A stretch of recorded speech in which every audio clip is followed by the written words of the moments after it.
a friendly greeting. Hey! It's instead of hello and good afternoon and good morning, just in a friend style, just say hey, and then you say hey back. Anyway, it's a Confessions podcast. It's not that interactive. I can't actually hear you. But this has got a fantastic selection of confessions. In fact, the best of the week. In fact, the only 4 that we did this week, which feature a divine Derrière disaster, a famous fish fiasco, a vexed veiled voter, and a spooky subterranean scare. All coming along like this. Gather round, here comes another Drive-Time confession, and we welcome Seth Bennett. Actually, first time he's been in the collective. Hello, brother Seth, how are you? I'm very well, Are you naturally kind of a forgiving person? Are you quite hardcore like some of your sports colleagues? I'm the kind of person that usually has to be forgiven. Okay, so that means you will tend to sort of smile in a pleasant way potentially on the sins of the country. Okay. Well, here comes the first one of the week, and it comes from the Reverend Paul, who is, as you might have realised, a vicar, and so therefore instantly puts it into a slightly different territory. And it has been suggested that I need to warn people about it, and I don't think I do. But anyway, in case I do, here's a warning. Cover all bases. Well, which actually is exactly what the Reverend does. But anyway, as you're about to find out. Simon and your little flock. Already I have a sense of spirituality entering my tone as I approach your seat of forgiveness. And yet, whilst a man of the cloth myself, I also see myself as a man of the people, and therefore must humbly beg for your forgiveness, as this is indeed a burden that I've carried for more than a decade. I suppose it might put people off their tea, maybe. I don't know. My dear brethren of fellow sinners, it was the summer of 2002, the place Menton, I believe you say, in the south of France. Laura, our youngest daughter, had a summer holiday doing work along the coast, and having visited, we decided to spend a few days with our 2 young boys in Menton. The tourist board recommended a small B&B, which happened to be in the bowels of a former grand mansion regularly visited by Queen Victoria, though I sense she may not be amused by what was about to come to pass. The B&B was run by a sweaty middle-aged German lady with streaky, greasy blonde hair and a taste for string vests. Already one senses that Anglo-French and Anglo-German relationships hang by a thread here, but forgiveness rather than diplomacy is what's being sought. As you might remember, Father Simon, B-days were a popular bathroom must-have in those heady days of the 21st century. Well, I'm not so sure. Well, this B&B didn't have one. It had a B and had a B, didn't have the other B. On the particular morning to which this burden of guilt attaches, the family were dressed and ready for the day when I sensed the occasion to use a B-day, simply to freshen oneself up for the day, you understand. Have a shower, Vicar. That's what everyone else does. Just wash. Anyway.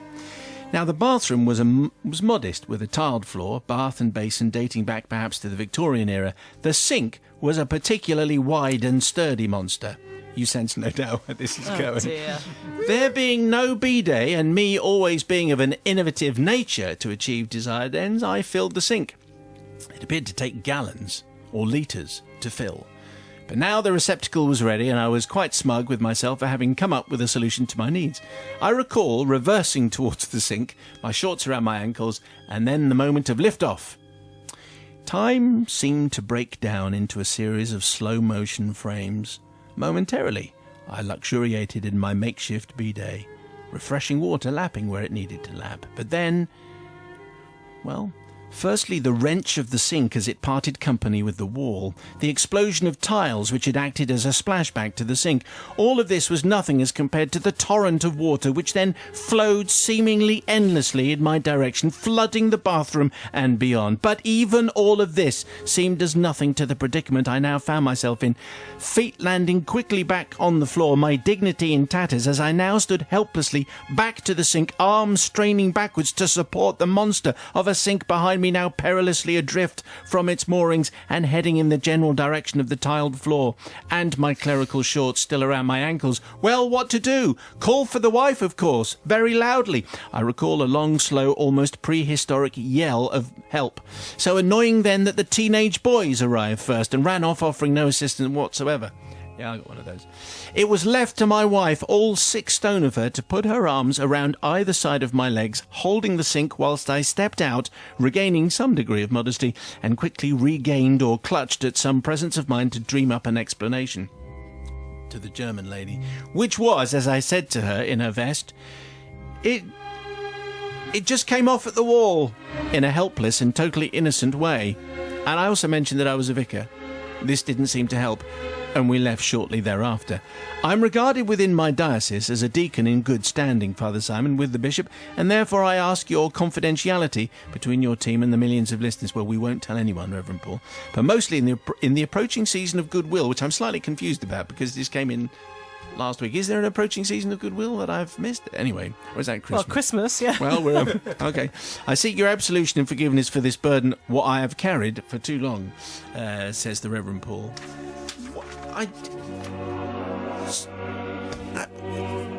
Use a flannel. Get in the shower.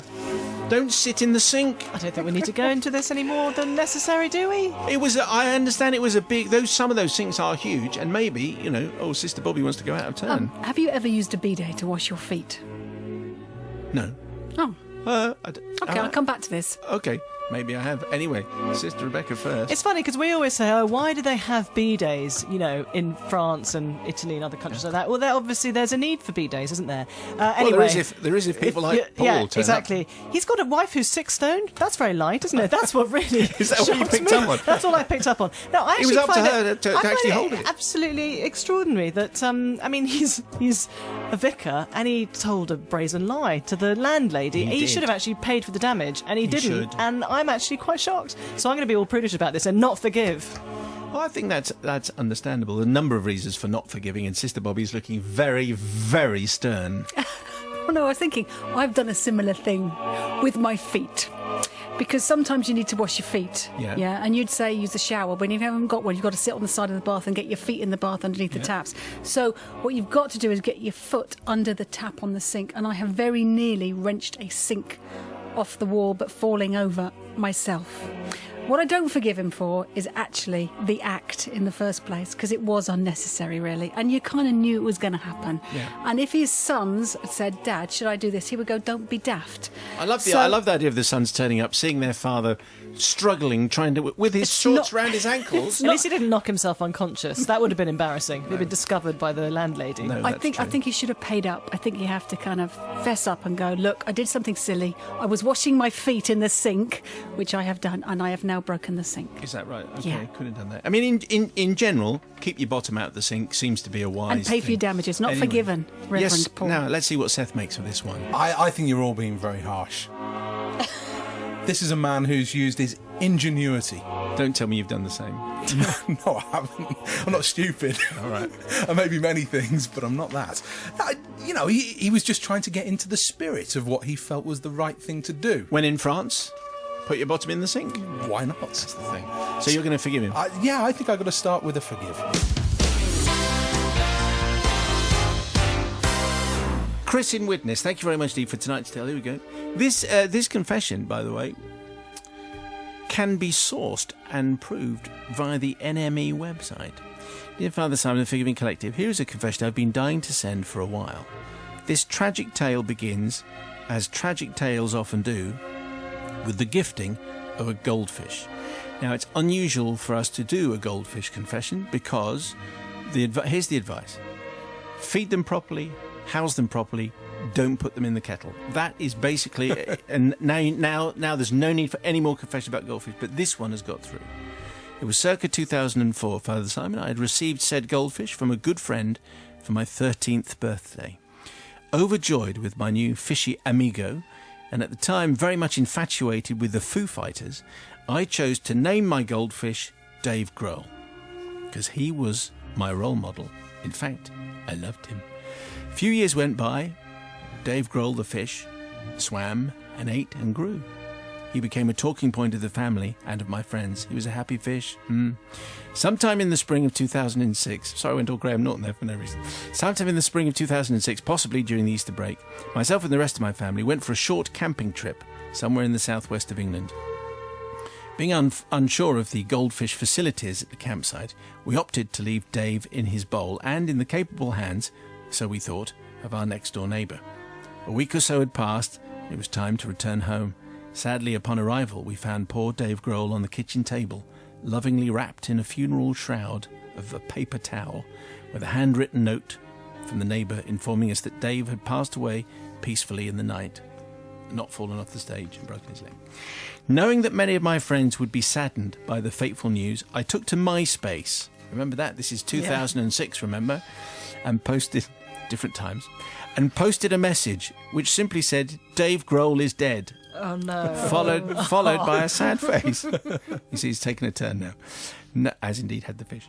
Knowing how much I love my fish, I received a flood of heartfelt condolences from concerned parties, giving me at least some solace in the days that followed. Some even took to posting their own public messages, most along the lines of R.I.P. Dave Grohl or similar. These messages popped up here and there for a day or two. Dave was, to the best of my recollection, buried in the back garden. We had a small funeral. A selection of his finest songs was sung with gusto, and that was that. Or so I thought. Then an article in the music magazine NME, dated May the 31st, 2006, was brought to my attention. Its title read, Dave Grohl, and a quote, I'm not dead! The short article noted that due to recent internet rumours of unknown origin, people have been led to believe that Dave Grohl, the musician, had joined the Choir Invisible. The short interview offered a very confused Mr. Grohl the opportunity to refute the spurious claims. He seemed to take the whole thing in his stride, but I experienced a definite pang of guilt upon reading that poor old Mrs. Grohl had received voicemail messages of consolence and condolement, if there is such a word, from friends and family. How it had all started was a complete mystery to everyone, apart from me. I can only ask you to forgive me for being so reckless in my announcement to the world that my beloved pet had actually died. Because this is where the Dave Grohl is dead story actually started. I believe I have, however, learned my lesson, as the two subsequent goldfish have been named after Jimi Hendrix and Freddie Mercury, ensuring that no more damage could possibly be done. Chris and Witness, thank you very much indeed. And the article is there on the NME website if you want to have a look. So maybe that's it. It does indeed appear. There's a logic to that. That's where it started. You call your pet Dave Grohl. Dave Grohl dies. Put it up there on MySpace. Look it up, kids. And that's where it goes. What do you think, Sister It's Rebecca? amazing. That was only, like 9 years ago, and already Those were the it's days. ancient history, MySpace. I vaguely remember that story about... I think I remember Dave having to deny these rumours. And it's great that we now know where it all started. It was quite naive of Chris not to realise what he was doing, but I suppose... And his friends, actually, for repeating the rumour. But I guess those were the early days of social media, so you can't really blame them. So I'm going to forgive. Sister Bobby from the Priory. Yeah, no real harm was intended. How did the fish die? We don't know, do we? No, was he just found floating? Old age. The neighbour just seems to have got off with his scot-free, really. I would have questioned the neighbour, because I think something fishy went on there. Very sad about Dave Grohl. Great that you replaced him with two more. And, of course, forgiven. Seth, what do you make of that? Well, fundamentally, I'm against the double naming of fish. Well, you wouldn't call... Well, fish don't get second names. Oh, I see. What, they give it a surname? Yeah. I don't like that. I don't feel comfortable with that. You're not a bit like fancying a cartoon character. There's something morally wrong with it. But definitely a puppet. You can't do that. No. But that said, I'm going to have to side with the other two. Absolution.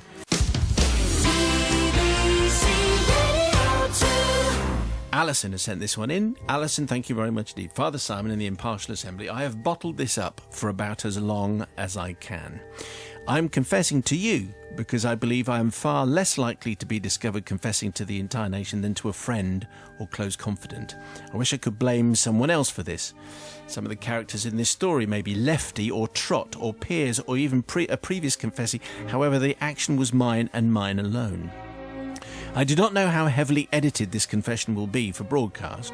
In order to maintain your political neutrality, not much is the answer to that. For this confession relates to the recent election. Oh, gather round. Perhaps you could replace political party names with amusing sound effects. I don't think that would work.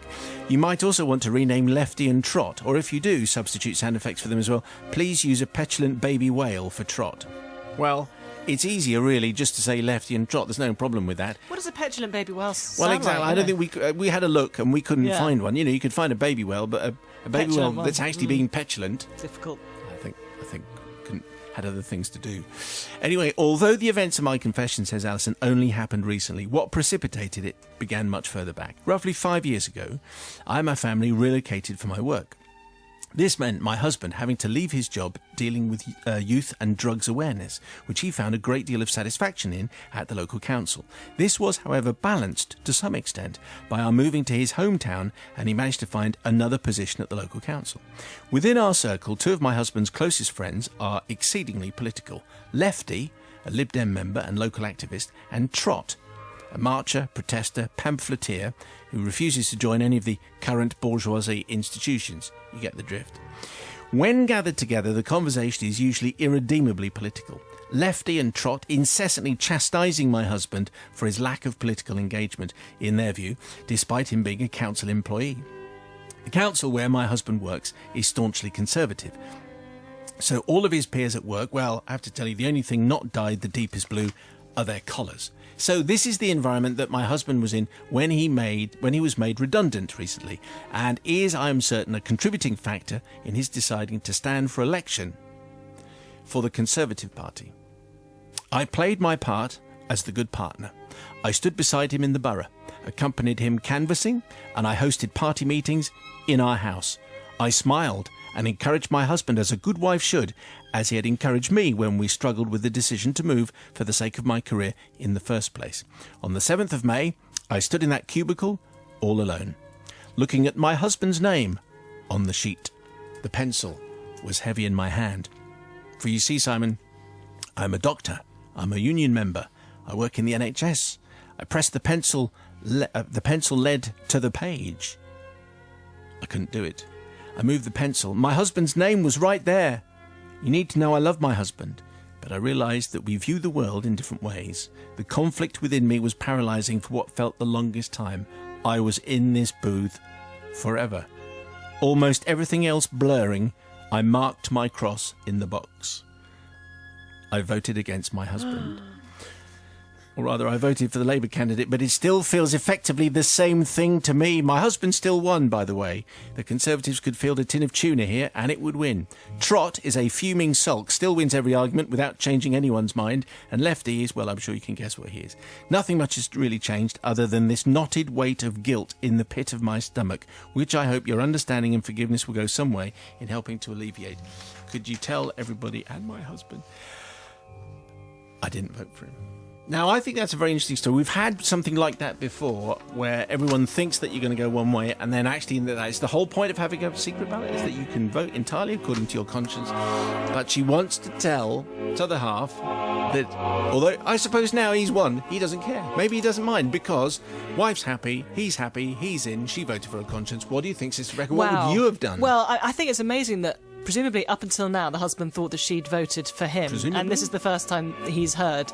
So I think he might be a bit shocked, although if he knows his wife well, presumably they had discussions, yes, at the dinner table, and he knew what her views were, so he can't be that surprised. I feel for her because she was genuinely torn when she was in the ballot box, and I guess you need to follow your convictions, don't you? So I'm going to forgive, but I think she probably should have just told him straight away. Yeah. It's an interesting one. If you have a similar story, confessions@bbc.co.uk. Let's see what Seth makes of that. Well, I think she had to do what her gut told her. When she stood there in that moment of reckoning and had to place the cross in the box, how could she have looked in the mirror had she not voted with the way that she felt, rather than just to go down the line of voting for her husband to keep him happy? I'm astonished, though, as mentioned, that he wouldn't have known. Well, you would think that they had discussed this. Anyway, so it's very good. I like it very much indeed. Are you forgiven in the end there? Yes, but I forgive on the proviso that we can see the awkward smile on the face on the stage after he's won. Oh, okay. Well, we changed quite a lot of names there, as you might imagine. Father Simon and the Forgiving Collective. This comes from Mark Noble. I appear to have his full name, and so hopefully that didn't just escape, and maybe he's called something else. Anyway, Mark Noble. Back in 1998, Simon, my wife Wendy and I had a job inspecting culverts, stream channels, small tunnels under railway lines. It's very specific. This usually involved wearing wetsuits, helmets and lamps, and crawling on hands and knees, taking photographs and videos as we went. This is very important work, Father Simon. I can appreciate that. We were given a job in Batley in Yorkshire and had a very... Is that just a thing? Been there. Anything could happen in Batley. Okay. Great place, but it is too. I love it. Anyway, we had a very vague plan of where this particular culvert went. We wandered over the assumed route, which took us down an alleyway at the side of a graveyard. This is where we met the railway, which had a very distinctive cast iron footbridge over it. There are lots of people going, yeah, I know. Pleasantries were exchanged with two council workers who were clearing leaves from drains alongside the graveyard wall, and we went to find the entrance to the culvert. Brackets, stream channel / small tunnel. We were soon underground and followed the culvert for several hundred metres to a place where a chink of daylight came through a gap between flagstones which formed the roof. Peering through, the cast iron footbridge could be seen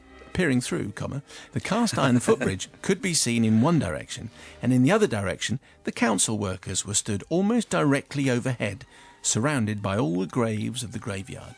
Various drain pipes entered the culvert at this point, and suddenly the gloved hand of one of the council workers appeared right at the side of us. He was just doing his job, clearing as many leaves as he could, and some of them fall down holes like this. He was just reaching for some soggy old leaves. Well, I'm afraid I couldn't resist. Suddenly, I reached out and grabbed his hand with a death-like grip and held on tightly. This was the climax of that fine movie, Carrie. Sorry, spoiler.